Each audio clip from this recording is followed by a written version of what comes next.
Bonjour à tous, vous êtes les bienvenus, ravi de vous retrouver. Merci pour votre fidélité. Ici, nous avons une vidéo et j'ai le grand plaisir de le partager avec vous. Vous avez 20 enseignants, par exemple dans les examens, et vous avez 4 salles. Vous voulez attribuer aléatoirement 5 enseignants par classe.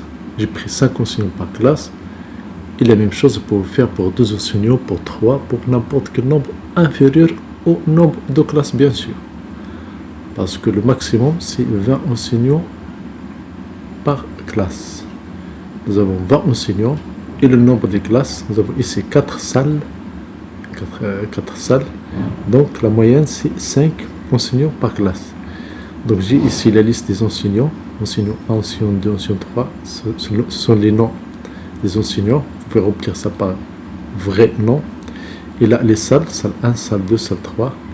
Etc. Vous pouvez les nommer comme ça et après vous leur donnez vos noms effectifs. Par exemple, salle A, salle B, salle C. Tout dépend de votre établissement scolaire. La méthode que je vais proposer ici, c'est celle-là. On va faire comme ça. On ajoute. On a ici la première colonne, ce sont les enseignants. La deuxième, ce sont les salles. 1, 2, 3, 4. Puis 1, 2, 3, 4, puis 1, 2, 3, 4, jusqu'à la fin de la liste. Bien sûr, on ne va pas prendre comme ça, parce qu'on va utiliser, on veut que ça se fait de façon aléatoire. J'ajoute une colonne additionnelle qui va nous aider à répondre à cette question. Et là, qu'est-ce que je vais faire? Je vais prendre la fonction aléa. CTRL-C. La fonction que je vais mettre ici, c'est celle-là.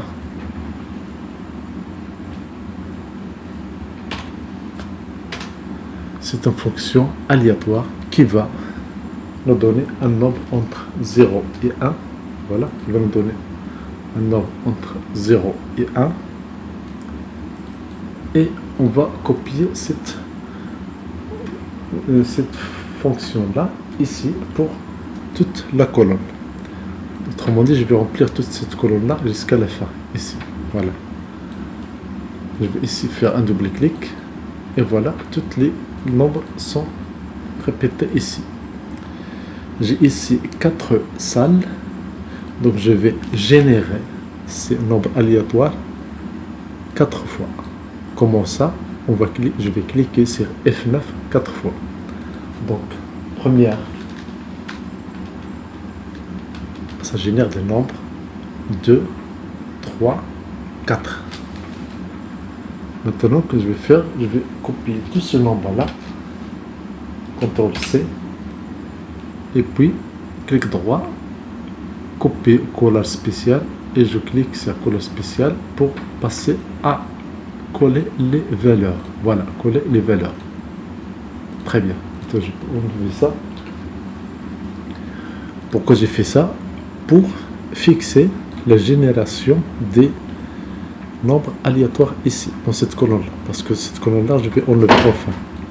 Maintenant, je sélectionne toute ma table, celle-là, et je passe à accueil. Je passe à accueil.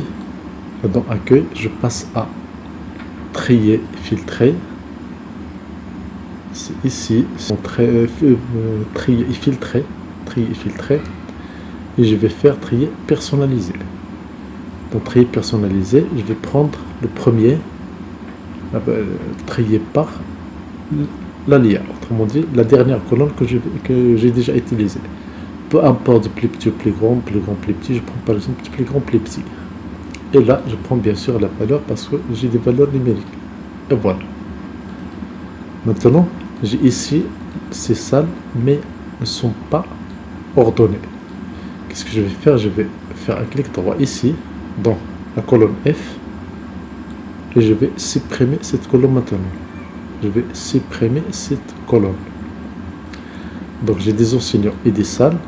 Je vais faire la même chose ici, accueil. Là, on refait la même chose. Accueil. Voilà. Puis je passe à trier et filtrer. Accueil, puis trier et filtrer. Dans trier filtré, je vais prendre trier personnalisé. Trier personnalisé, maintenant je vais prendre les salles. Autrement dit, la deuxième colonne. C'est cette colonne-là qui contient les salles. C'est la salle, la colonne E dans mon exemple. Du plus petit au plus grand, parce que je veux prendre salle 1, salle 1, salle 1, puis salle 2, salle 2, salle 2, 3, jusqu'à la fin des salles. Et je clique. Et voilà maintenant, salle 1, c'est seigneur 5, seigneur 13, le seigneur 9. Tout ça, c'est salle 1. Et tout ça, salle 2. Et là, cette zone-là, c'est salle 3. Voilà, jusqu'à la fin de salle 4. Bien sûr, je peux mettre ça en forme. Voilà. Je peux changer un peu l'apparence. Et comme ça, je facilite. Voilà, salle 1. Voilà, salle 2. Je change l'apparence des données. Salle 3.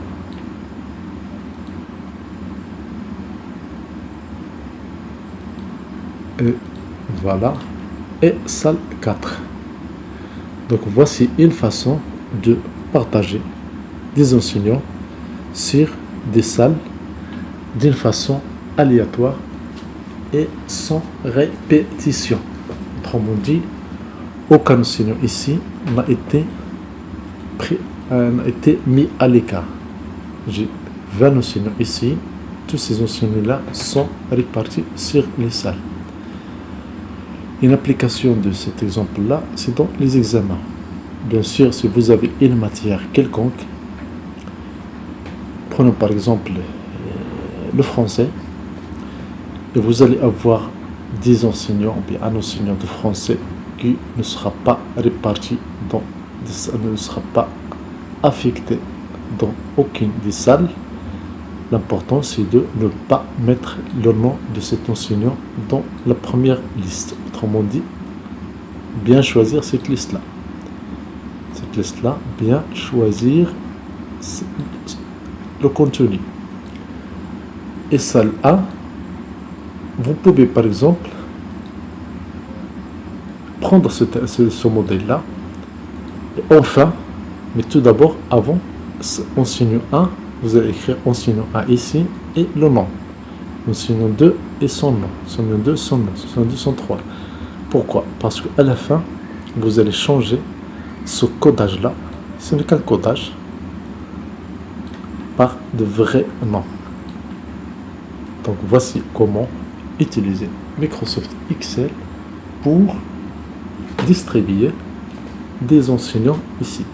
J'ai ici 20 enseignants et j'ai 5 salles.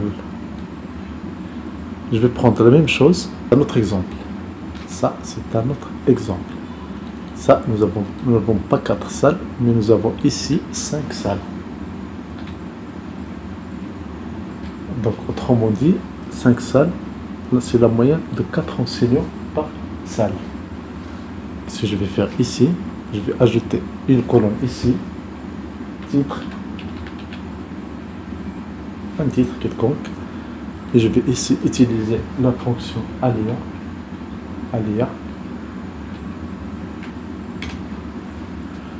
Je fais un double clic ici, et j'ai toutes ces données ici entre 0 et 1.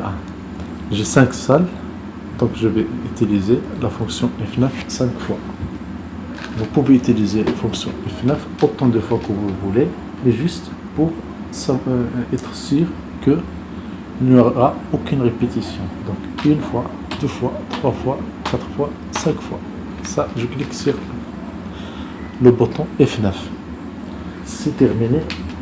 Je sélectionne toute cette colonne-là, CTRL C, et ici, je colle sur les valeurs, CTRL V, coller les valeurs. Maintenant, qu'est-ce que je vais faire ici? Je vais ordonner celui-là, ordonner ce tableau-là. Ce tableau-là, je vais essayer de l'ordonner comme ça, avec trier. Voilà comment on va faire. On passe à accueil, puis trier. Voilà. trier et filtrer. Je clique sur trier, personnaliser, trier personnalisé. J'utilise la colonne que j'ai ajoutée. Ici, c'est le titre, plus petit ou plus grand. OK. Et voilà. Maintenant, je réordonne ces salles-là. Je fais la même chose, je clique à l'intérieur, puis accueil, trier et filtrer, personnaliser. Et là, je vais prendre la colonne de la salle. Voilà, la colonne de la salle, de A à Z. Et je clique, et voilà. Donc j'ai la salle A, j'ai la salle 2, j'ai la salle 3, j'ai la salle 4, et ici j'ai la salle 5. Bien sûr, cette colonne-là, je peux la supprimer, effacer tout. Cette colonne-là, je clique sur effacer cette gomme-là, et puis je choisis effacer tout. Donc voici une distribution selon les 5 salles. Voilà, 5 salles, donc j'ai 4 enseignants par. Voilà, 1, 2, 3, 4. Ça, c'est 5 salles. Donc, ici, j'ai 4 enseignants pour chaque salle. Je sélectionne tout ça. Je le fais comme ça. Voilà, salle A, salle 2, salle 3, salle 3 et salle 4. Je change juste l'allure. Je change juste le format. Et salle 5, je vais prendre celle-là et je change la couleur de la police. Donc voici comment distribuer des enseignants sur des salles de façon aléatoire. C'est utile dans les examens, c'est utile dans, par exemple, des réunions, c'est utile dans des ateliers. Vous pouvez utiliser ça dans plusieurs situations. Merci, abonnez-vous à cette chaîne et à très bientôt.